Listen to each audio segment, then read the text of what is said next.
this massive storm. We have the center of low pressure in western Kansas bringing blizzard conditions in the foothills of the Rockies already this morning. That's what we tap into in less than 24 hours. We are still out ahead of that main part of the storm, so a lot of warmth, a lot of instability, and we're finding a line of severe thunderstorms race across parts of Oklahoma and Texas. Storms are a little weaker here in our area, just noticing some heavier rainfall setting up in eastern Kansas from Atchison, Leavenworth, down through Gardner, Edgerton, and Paola.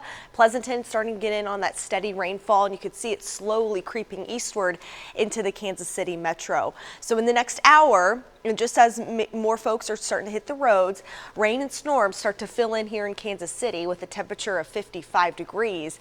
Not much better on the ride home, 56, with periods of rain and thunderstorms expected as well. There will be some moments of dry time here or there, but may be quite limited. I'm expecting a very soggy day today once the rain moves and starts to arrive in your area. Luckily, the severe threat misses us mostly to the south. Threat level 3 out of 5 highlighted in orange here, and it's been expanded, including areas in eastern Texas all the way into southwestern Alabama. Threat level 2 goes right up to the Ozarks, and then we're discussing our area in that threat level 1 out of 5, where there could be a couple embedded strong storms capable of producing some gusty wind, maybe some small hail. So we'll follow that certainly for you, as there's a natural rotation and spin in the atmosphere from a low pressure center, but really think today's focus is how much rain is going to fall. 1 to 2 inches expected widespread in the area where I anticipate some of the heaviest rainfall amounts to be on the Missouri side. Here's why. On your futurecast, this shield of rain is just going to be very consistent coming through southwest to northeast through lunch. You can see the heavier downpours focused off east in central Missouri. Here's where we could get some dry time.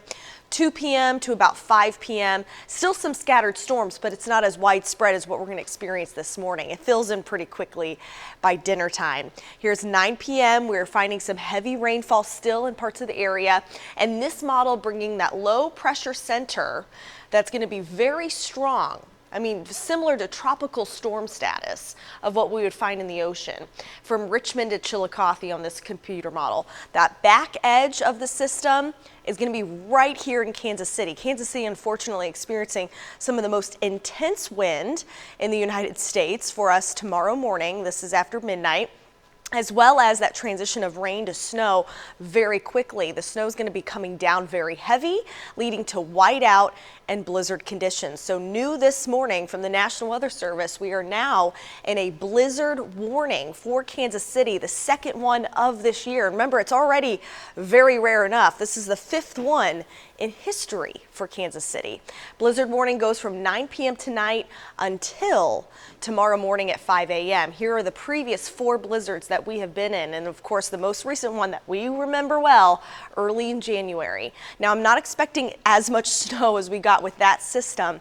Trace to 2 inches possible here in Kansas City through about 6 or 7 a.m. on Wednesday, but unfortunately the temperatures are going to be dropping so significantly and so fast that those road temperatures may not keep up, and I don't think that they're going to be very warm. Unfortunately, the warmth from last week may not be helping us out with our roads, especially with the low temperature of 27 degrees.